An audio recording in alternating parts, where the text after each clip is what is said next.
नई पीढ़ी को मालूम है कि कब किसे कौन सा सिग्नल देना है।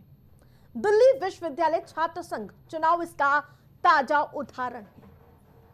कांग्रेस नेता राहुल गांधी ने जिस जनजी को लोकतंत्र का रक्षक और सत्ता परिवर्तन का हथियार बताया था, उसी जनजी ने उन्हें कड़वा सच दिखा दिया है। राहुल गांधी ने बीते गुरुवार को सोशल मीडिया प्लेटफॉर्म एक्स पर पोस्ट किया था कि देश का युवा, देश का छात्र जनजी संविधान को बचाएगा, लोकतंत्र की रक्षा करेगा और वोट चोरी को रोकेगा।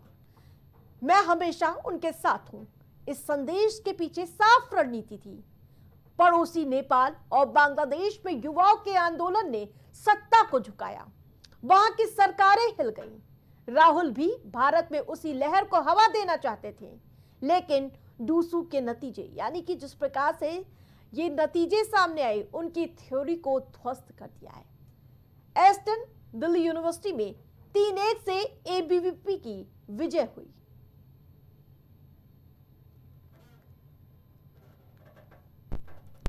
बीते शुक्रवार को डीयूएसयू चुनाव के नतीजे आए। अखिल भारतीय विद्यार्थी परिषद यानी कि एबीवीपी ने 4 में से 3 अहम पद पर जीत हासिल की।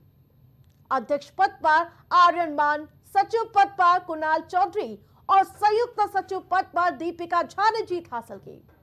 केवल उपाध्यक्ष पद यानी कि एनएसयूआई के खाते में गया।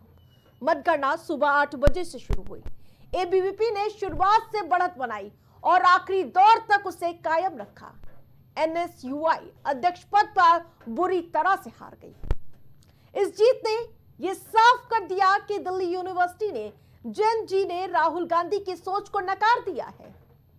ये जश्न ऐसे नतीजे समय यानी कि इस वक्त आए जिसमें राहुल गांधी की जनजी थ्योरी जो गढ़ती हुई नजर आ रही थी, जो थ्योरी बताई गई थी, उसके परिणाम को तलाशा जा रहा था। अब आपको 2 अलग अलग तस्वीरें दिखाएंगे, जिसमें आपको बताते चले कि किस कदर एक तरफ जहां राहुल गांधी वोट चोरी का मुद्दा उठा रहे थे और वो बता रहे थे कि किस प्रकार से जनजी और देश का युवा वोट चोरी रोकेगा, तो उसी समय दूसरी तस्वीरें सामने आती है डीयूएसयू से, जहां पर एबीवीपी को जहां आपको बताते चले जबरदस्त तरीके से जीत हासिल होती है। तो वही राहुल वोट चोरी का आरोप लगा रहे होते हैं और डीयूएसयू में चुनाव चल रहा होता है। ये 2 तस्वीरें हैं जो कई तरह के सवाल और साथ ही राहुल गांधी के जो आरोप थे उसे खारिज करते हुए नजर आ रहे थे। यहां तक कि राहुल गांधी ने बीते गुरुवार के प्रेस कॉन्फ्रेंस के करीब 7.5 घंटों के बाद एक ट्वीट किया, जिसमें उन्होंने लिखा, देश का युवा, देश का छात्र जनजी संविधान को बचाएगा, लोकतंत्र की रक्षा करेगा और वोट चोरी को रोकेगा। मैं हमेशा उनके साथ खड़ा हूं। इसमें सबका ध्यान जनजी शब्द पर रहा, क्योंकि हाल ही में नेपाल और बांग्लादेश में जनजी ने तख्ता पलट का जो संदेश दिया था, उसके बाद ये कहीं भी देश में इसे बर्दाश्त नहीं किया जाएगा।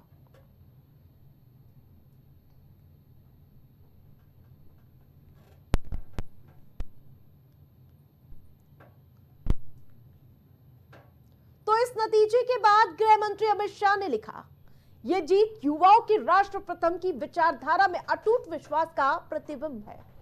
इस वजह से परिषद की छात्र शक्ति को राष्ट्र शक्ति में परिवर्तित करने की यात्रा को और अधिक गति मिलेगी। वहीं अब आपको दिखाते अमित शाह ने क्या लिखा। तो बताते चले यह मुद्दा काफी गहराता हुआ नजर आ रहा था और अब इस पे अमित शाह की भी प्रतिक्रिया सामने आई है और यह मुद्दा उसके बाद और अधिक तरीके से धार देता हुआ नजर आया। तो वहीं आपको बताते चले राहुल गांधी ने जिस प्रकार से कहा कि देश के युवा के साथ वो है, देश के जनजी के साथ वो है, लेकिन जब एबीवीपी बड़ी वोटों से जीतता है और उसके बाद उनका संदेश पूरी तरह से खारिज होता हुआ नजर आता है। लेकिन इन सब के बीच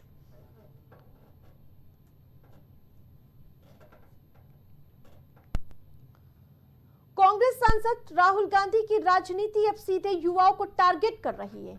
पावर प्वाइंट और इसके अलावा आपको बताते चले power point presentation, Instagram reels, सब कांग्रेस की बदली राजनीति का नतीजा है। नेपाल और बांग्लादेश के उदाहरण देकर राहुल देश के युवाओं को आंदोलन के लिए ताकत का एहसास दिलाना चाहते हैं। लेकिन भारत की जनजी अभी भी राजनीति में ज्यादा स्थिरता चाहती है। डूसू चुनाव इसका ताजा सबूत है। राहुल गांधी के लिए डूसू का नतीजा चेतावनी है। केवल सोशल मीडिया पोस्ट से युवा नहीं जुड़ते हैं। जमीन पर संगठन चाहिए, भरोसा चाहिए और मेहनत चाहिए। नेपाल और बांग्लादेश की तरह भारत में हालात नहीं है। यहाँ के जनजी भावनाओं से ज्यादा काम और नतीजों पर विश्वास रखते हैं। डूसू चुनाव में जहां आपको बताते चले कि उन्होंने साफ महसूस किया कि राहुल गांधी का जनजी वाला कार्ड बेहद ही बेकार और पूरी तरह से बेअसर है। जनजी ने उन्हें करारा जवाब दे दिया है और यह संदेश दूर तक जाने वाला है। तो ये एबीवीपी की जीत में क्या